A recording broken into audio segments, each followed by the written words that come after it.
Hi guys, this is Greg with Walnut Ridge Family RV. Today we're going to talk about an issue we've ran into a few times recently, not necessarily on an RV, but on a vehicle itself.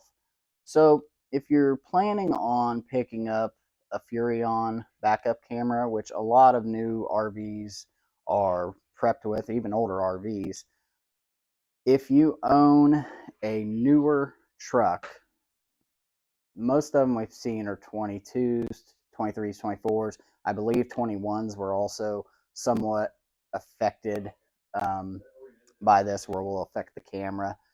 And most of them were GMCs or GMs, but I believe that Ford and some of your other brands also use this same setup. So, number one issue, especially on 23s, 24s, is that the Furrion camera, the monitor itself, comes with a cigarette lighter adapter to power the camera, or sorry, power the monitor itself.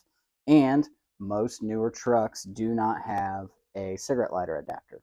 So what you could do is, we will have them in our store here coming soon.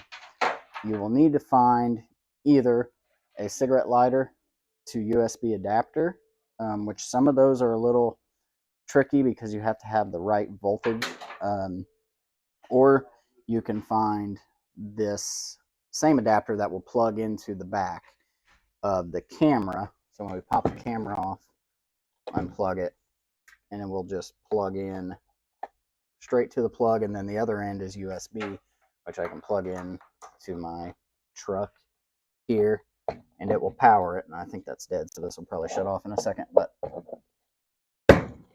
it shut off. My truck's dead. So this is a way to power the monitor if you don't have a cigarette lighter adapter or a cigarette lighter in the truck. The other thing that we've ran into is a lot of these newer trucks use what they call pulse width modulation, and essentially it's used on the lighting and the ABS braking and a few other places on a lot of these vehicles. And instead of it sending constant 12-volt power back to the lights or whatever system, it uses a very fast pulse of on and off, faster than you can see, and to power the lights. And the cameras on most units are powered through the running lights. So you have to have your running lights on in order for the camera to get 12 volt to it to power it, and then, of course, your monitor inside.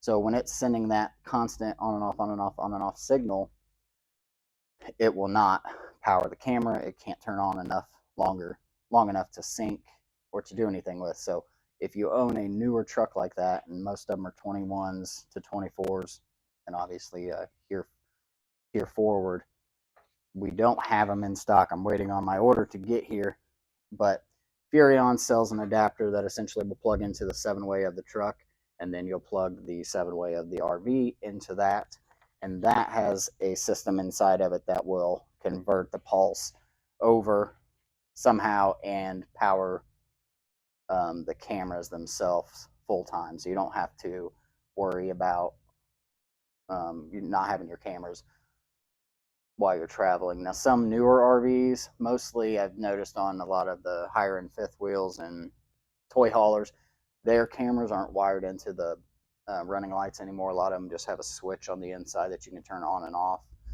So that just depends on the camper itself. But the truck, it won't matter what year the camper is, providing that they're LED lights on the camper, which most have been for the last 5, 6, 7 years. You will need this adapter. So if you are looking to upgrade trucks and you're going to go and buy a new 24 and you have this system on your RV, first you're definitely going to want this, because this is pretty much a guarantee.